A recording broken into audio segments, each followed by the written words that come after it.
Hi there, Lee Farnell here, and thanks for listening to Leading Your Best Life. Look, it's late at night, but I wanted to do this job before I went to bed, and that is, in the last week or so, I've been re-listening to a fantastic interview I did with Simon McGrath. Now, Simon is a superstar in real estate sales, but also in entrepreneurship, in running businesses, in setting up businesses, not only in real estate, but also in hospitality and a range of other areas. And he's about to start a real estate coaching business. And towards the end of the interview, I asked him to tell me about the coaching business, what he was planning on doing, and this is when he starts to elaborate. And if you're in real estate or if you're in business, there's so many great tips here. Look, you better listen to the whole interview because there's so many great things. But here, if you're in real estate or even in coaching, have a listen to what Simon plans on doing. And maybe you can either do the same in your industry, or if you're in real estate, get hold of Simon, because it really is a fantastic service he's about to offer. Have a listen to this and learn about business and learn about sales. This really is a bit of a masterclass. Listen to this. Yeah. Let's talk about your coaching as you move forward. Why would you want to coach? Why don't you just sit around, do your radio show and look at your art collection for the rest of your life? Why would you want to do coaching? What's happened, Lee, is that I am coaching people. People have phoned me. They want you there. Simon, yeah, right. You've got all that knowledge. No, it's like recently a couple of salespeople have come to me and said, I've got this going on. What should I do? Yeah. I've told them what they should do. Or in conversation, I've had people renew their outgoing message. I said, have you listened to your outgoing message? I said, yeah, it's fine. I said, no, it's not. Your energy's try it again. So I record it again. And it's like, no, it's still not right, is it? They go, well, yeah, it's not right. Okay, again. And we did it 3 times. Anyway, they were ecstatic when I'd done this with them. And I only did for just interest, nothing more, just interest. And their principal maybe the principal of an agency should be doing this. And that got me thinking about agency audits. So I can go into an agency and audit everything about it, all the outgoing telephone messages, the reception, how navigable is their web page, what's the interface like with the public, be a secret shopper at home opens, and then present an agency back a complete behind-the-scenes review of what the public gets, but through educated eyes through 25 years or more. It's not just customer eyes; it's educated eyes. So it's very constructive report. Beautiful. So I can do that.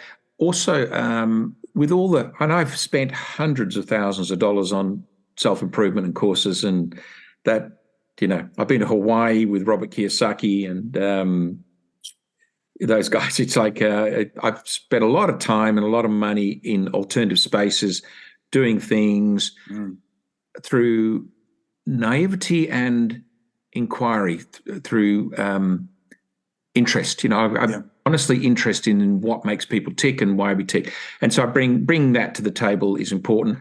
I've done some NLP workshops. I'm this year going to embark upon a hypnotherapy course, so that what I want to do is build up about 20 clients that I work with closely. So I want to give them a couple of hours a month, one-on-one, which means like arriving wherever they are and saying, okay, come and show me your desk. Let's have a look at your desk. Can you open those files? Can I look in there? Now let's go out to your car. Let's have a look in your car. Can I look in your boot? And this will all tell me a shot of where the head's at. Yeah. And then we'll go inside. Now I want to sit with you while you call 10 people. I'm just going to sit next to you. That's all I'm going to do. And I'll take notes. And so in that couple of hours, I will give you an audit. So to speak. What it will look like. Okay, so on the telephone, you use the word reduce price. We never say reduce, it's always adjust price. Much more palatable, much more easy to sell across. You didn't ask these people that were interested in the house if they were selling. Isn't that a lost opportunity? and to go through the whole, to pick apart the dialect in a loving, supportive, encouraging manner, pointing out to people that there's lost opportunities everywhere. One of my ex-salesmen reckons that he could live off what fell off my desk. So the underlying thing for all of this is that I genuinely care for people. So if I engage with you, I don't have another operating system. If I engage with you, I'm interested in you. That will show up in the care I give. So it looks like taking on a group of people I want to coach, visiting their home opens unannounced, phoning them not quite daily, but lots. They'd have access to me. If my phone is answerable, like it doesn't go to message bank, like I pick it up, that means I'm on. And so you've got access. You might do a listing presentation at a property and you didn't walk out with the business. So you can phone me. And then I'll say, okay, what did you say? What did they say? Okay, did you ask for the business before leaving? Okay, you didn't. You better go back and do that now.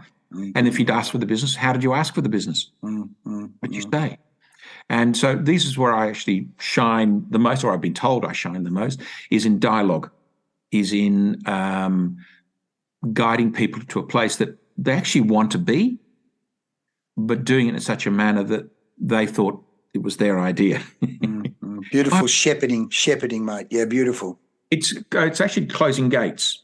Yeah. So it's asking questions such. Here's one of my, there was a question that made me millions of dollars at home opens. I mean, millions of dollars. I would say to people, where are you living now?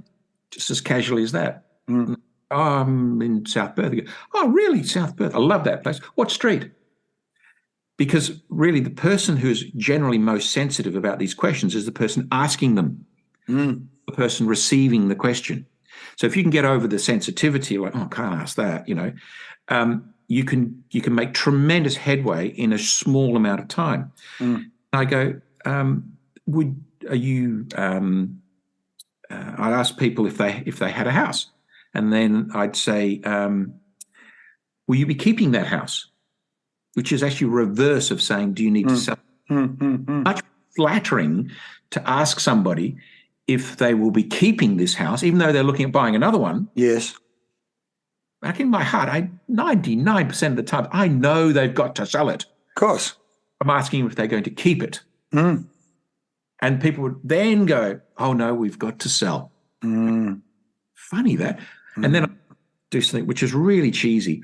I'd say, I know a great agent. And I'd go, okay. And I didn't ask if, Lee, this is not either or type question. Yes. I would say, when can I have a look through it? Not look through it. Yes. He's begging. Assumptive close on that, yeah. It's like, just when.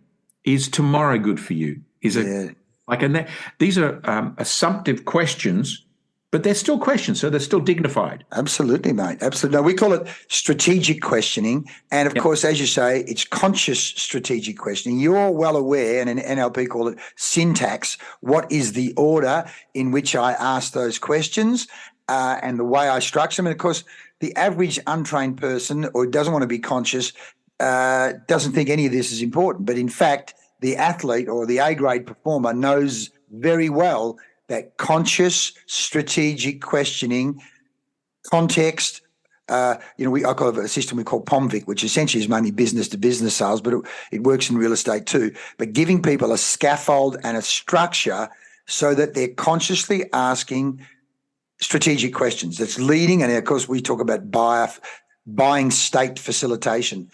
Like that very question of, are you planning on keeping that house versus do you need to sell? Immediately you're triggering in the state of, no, we need to sell. You've just triggered that, which is just beautiful, but that's a whole other area. So if people want to get in contact with you, have you got a website or anything at this point in time or not? No, Lee, I don't. I told you I was happy goofing around with motorbike. Yes, okay. So eventually they're going to just need to get you on LinkedIn or something if they want to get hold of you in the short term. Lee, this question, my LinkedIn page is like tumbleweed thing that I paid attention to about 20. There's some kind of Clint Eastwood movie soundtrack going through the. Got it. How do people get hold of me? Probably my Facebook page is a good place to start. Right. Okay, start there. I've got a professional one and I've got a goofy one. The goofy one, I don't wear a tie. That's probably the difference. That's really goofy, mate. That's really goofy. Mate, we've been going almost an hour and a half, but what I want to do is ask you, is there any question that I haven't asked you you'd like, or topic you'd like to cover before we wrap up? Any particular thing you'd like to cover off on? Sure. Thank you, Lee. The real question, the real thing that I think makes a salesperson a great salesperson is to add value. Mm-hmm. And the add value experience is how are you going to show up in the other person's life such that you offer some sort of, in a time of anxiety, you're able to guide somebody through a tricky situation, a minefield. And I've sold more than 1,000 homes. And so that's a lot of guiding people. And so the ethos of always be adding value is a good way to be. And so even in marriage and in friendships, and be the person that asks the question about the other person, be the person that pours the water, be the person that brings something, be the person who is inquiring, be the person who writes the card, be the person, and it just goes on. So be that person. And in everything else, it's almost will take care of itself. If you can be that person. Also, you win because the other day we were at Van's Cafe. There was a power cut through the western suburbs. Van's Cafe couldn't take any electronic. So they had a whole cafe full of people eating and dining and drinking coffees and no way of them paying. I said to the girl, well, I'll come back and pay you later in the day. I'll get some cash and I'll come back. We did actually go for a walk, but the ATMs were out as well. So it's like, what use was it? Yeah. Then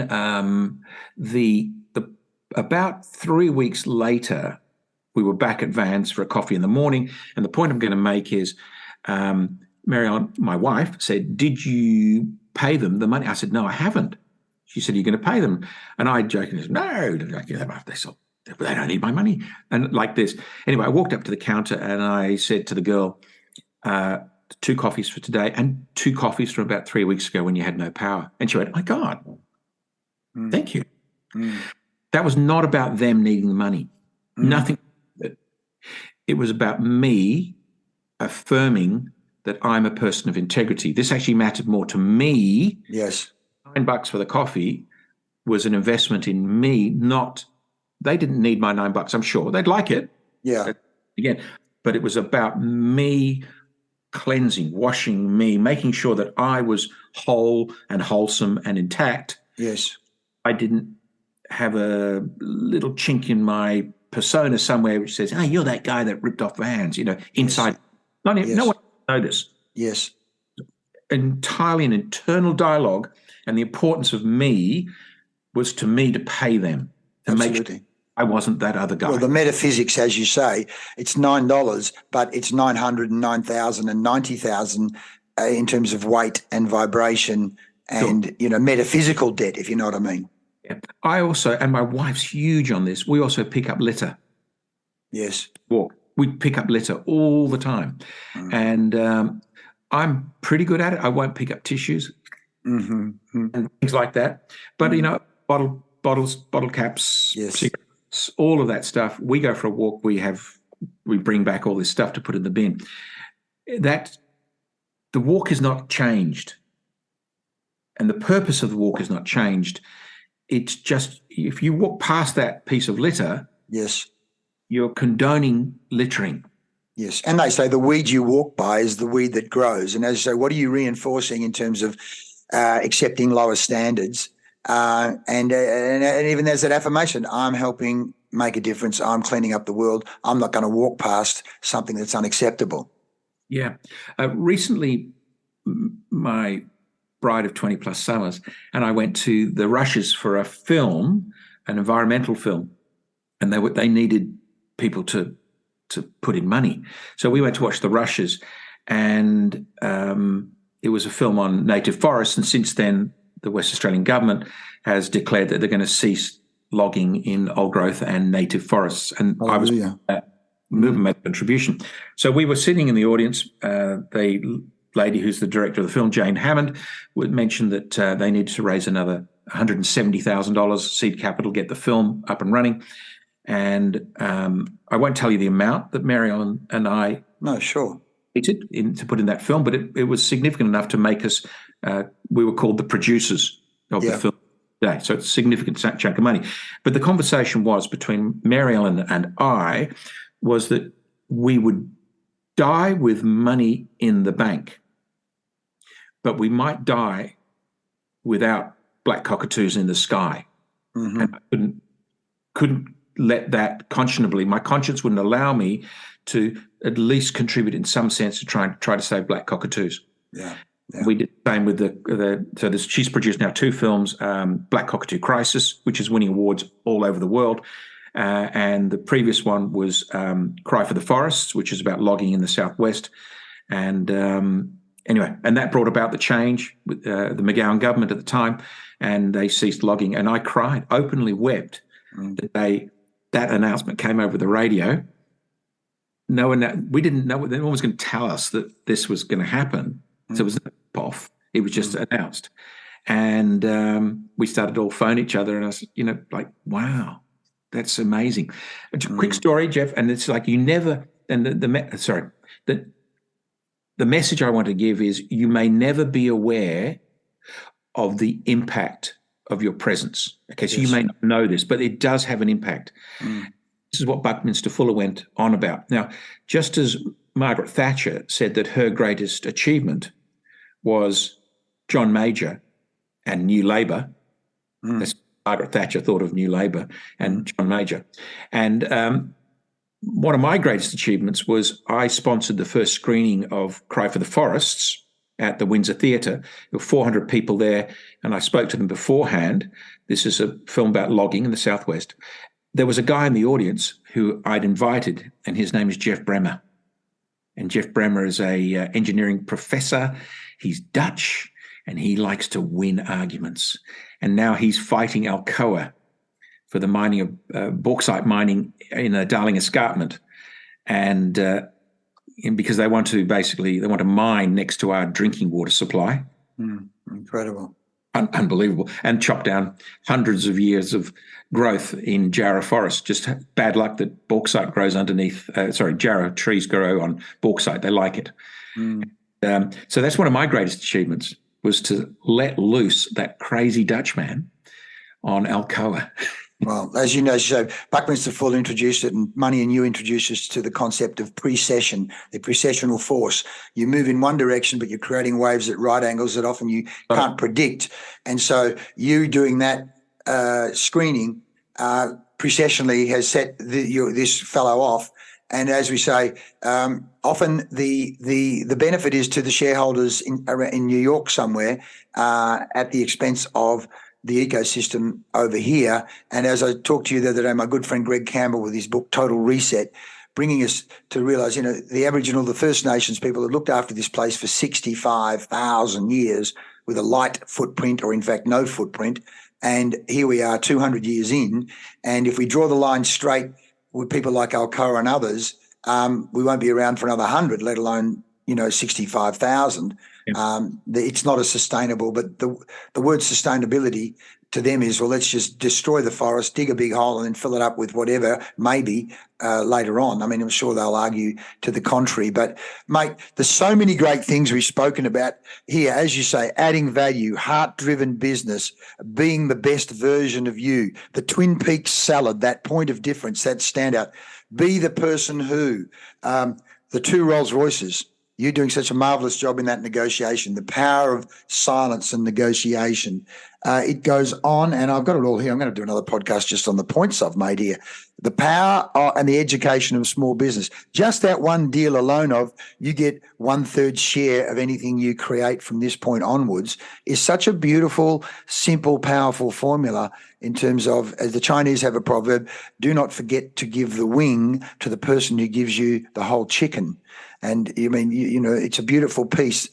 We can always learn from others, and in fact, here we go. Who was it that said, the reason I have Isaac Newton, the reason I have seen so far is because I've stood on the shoulders of giants. And here you are with your coaching, mentoring about to start, assuming you get beyond comfort. You know, people can stand on your shoulders in the real estate industry. They can stand on your shoulders, I would say, in the coffee hospitality game too, but for the purposes of narrow niche, which is a big enough niche anyway, real estate, standing on your shoulders, and what you're offering there, your care and your attention to detail, the audit, sitting, I mean, all of those things in real time are just beautiful coaching. I would call it coaching mentoring, because it's a combination of the two of those things that you're doing there, Simon. And here today, talk about be the person who you have been and are the person who literally big heart. We talked about the importance of heart-driven businesses. You'll do heart-driven coaching and heart-driven mentoring in your industry. Mate, is there anything you'd like to say before we wrap up? Simply that it's a privilege to be alive. Absolutely. The alternative. Like, you know, I'm still in wonderment at the beauty which surrounds me. Yeah. And to just appreciate even the coolness of a breath, breathing in through our noses and having this, very lucky people. I mean, how lucky are we just to be born and living in Western Australia? Mate, as 4 streets back from that fantastic Cottesloe Beach, mate, I was swimming down there this morning with all my good friends and then having coffee afterwards and talking funny stuff. You know, we've got Carleen, the Canadian, who's just come back from beekeeping down south and talking with about the wonders of bees and the importance of bees and honey. Just those conversations, you treasure them every morning. I think because we've just swum 2 kilometres, our serotonin and dopamine is high. We're having a high on life in the morning, let alone that connection. And of course, the beautiful thing is all around Australia, all around the world, but particularly around Australia, there are communities of people gathering every morning around beaches, surf club gyms, swimming, coffee shops, and the gaggle and the positivity in the change rooms and at the coffee shop. That's the joy. The French, what do they call it? Voix de vie. Mate, you bring it, but you consciously bring it, whether it be in real estate or on radio. People, please do 107.9 Wednesday morning with Simon. Please go and listen. Our interview last week, mate, people, between Lee crying and, you were being polished. My mate, I spoke to on the phone this morning, is a mad National Party mate in Queensland. I said, I'll send you the interview. I know you're going to disagree with me on a whole range of points, but in amongst it all, I literally have said to my kids and my grandkids, when I'm long and gone and they go, who was Grandpa Lee? I said, listen to that interview. It's all there. Lee, there was so many. I have a format of questions that I ask, and one of them is, who are you? Well, I got about 5 minutes into this and the whole question just off somewhere. Yeah. Well, you said bring 10 songs and we only got through 6. That's right. Yeah, it's fantastic. And today, look, we've gone well over an hour and a half now. We'll probably have to do another one. I tell you what, it'd be good to do one when you've done 6 or 12 months of the coaching and I think what'll happen, I was thinking I'm going to re-register, well, not re-register, because my company, Performance Development Consultants, has just been sitting there. My accountant said to me years ago, oh, Lee, you should call it Lee Farnell Best Business. But over time, I think people what I'd like to do, Simon, is as we move forward, anyone in real estate who wants anything, I think I'd prefer to just refer you, and then we can talk turkey about a clip or no clip and what we're doing in our Lifter, our local business networking group, which, by the way, you and your Secret Men's Business Mastermind, is just another great example of the power of meeting regularly with a group of people and the intellectual and strategic exchange that goes on, which, of course, Napoleon Hill, no two brains can come together, no two minds can come together in a spirit of harmony and cooperation without creating a third mind. That's in the book Think and Grow Rich. You know, when he studied 500 of the world's most successful people and said consistently the world's most successful people meet regularly in masterminds, coming together in a spirit of harmony and cooperation to create a third mind. In other words, collectively we're smarter than any one of us can be. And there you are, some of the triggers, including the 10-day silent retreat. So we do this with Lifter, and I've said to people, we want to trade and help each other trade, and you want to get a clip, or take the clip and give it to a charity, which it might, in my case, be Youth Futures or Meetings for Mind or the Neuromuscular Foundation of WA, which, of course, what we're doing is our Swim for Empowerment again. I'm swimming to Roto again twice this summer, once on my own and once with my son. So, mate, by the way, you are welcome to come and swim with us anytime. Just walk over the hill, there's the beach. And we're there ready to hit the water at 6:15. See you tomorrow morning. Okay. All right. You got the flippers. You're right. Mate, thank you so much for your time, Simon. Absolutely beautiful stuff. And listeners, talk about leading your best life, particularly in and around real estate or small business. You've just had a gold mine. Simon, thank you so much, mate. I'll see you again very soon. Lovely. Thank you so much, Lee. All the best, mate. Bye. Bye.